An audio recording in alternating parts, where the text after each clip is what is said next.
क्या मुक्ति पाने की चाह ही सबसे बड़ा बंधन है? अष्टावक्र का गहरा दृष्टिकोण। ये प्रश्न सुनने में थोड़ा विरोधाभासी लगता है। जिस चीज को हम सबसे ऊंचा लक्ष्य मानते हैं वही बंधन कैसे बन सकती है?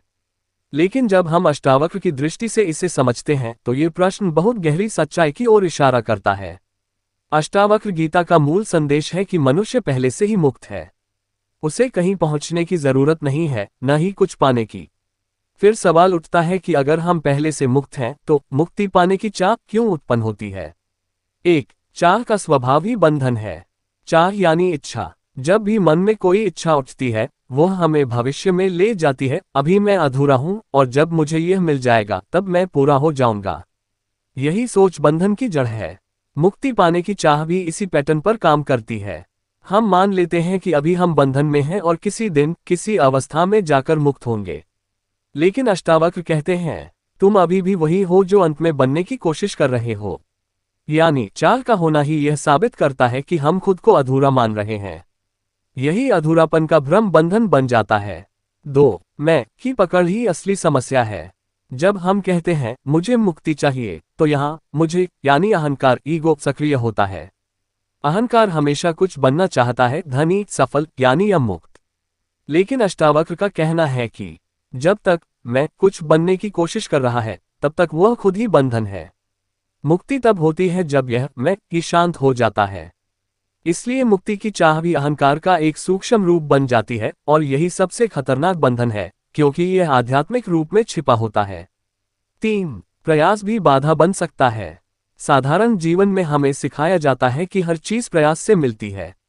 लेकिन अष्टावक्र का दृष्टिकोण उल्टा है। मुक्ति प्रयास से नहीं, समझ से मिलती है। जब हम मुक्ति के लिए लगातार प्रयास करते हैं, ध्यान, साधना, तपस्या, तो धीरे धीरे ये भी एक आदत बन जाती है। हम सोचने लगते हैं कि मैं अभी सही नहीं हूं, मुझे और करना है। ये और करना है ही हमें वर्तमान से दूर ले जाता है। 4, वर्तमान में ही स्वतंत्रता है।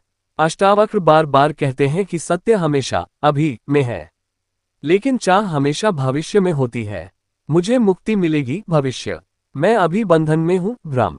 जब तक हम भविष्य में कुछ पाने की दौड़ में हैं, तब तक हम वर्तमान की शांति को खो देते हैं और यही शांति असली मुक्ति है। 5, चाह का अंत ही मुक्ति है। यहाँ एक महत्वपूर्ण बात समझने वाली है। अष्टावक्र यह नहीं कहते कि मुक्ति गलत है, बल्कि वे कहते हैं कि मुक्ति पाने की चाह की समस्या है। जब चाह खत्म हो जाती है तब क्या बचता है? कोई लक्ष्य नहीं, कोई संघर्ष नहीं, कोई बनने की कोशिश नहीं, और उसी शून्यता में, उसी सहजता में असली स्वतंत्रता प्रकट होती है। 6, उदाहरण से समझें। मान लीजिए कोई व्यक्ति कहता है मैं खुश होना चाहता हूं। इसका मतलब क्या हुआ कि वह अभी खुद को दुखी मान रहा है और जब तक वह खुशी पाने की कोशिश करेगा तब तक वह उसी कमी की भावना में फंसा रहेगा। ठीक इसी तरह मुझे मुक्ति चाहिए इक्वल्स मैं अभी बंधा हुआ हूं, ये धारणा ही बंधन है।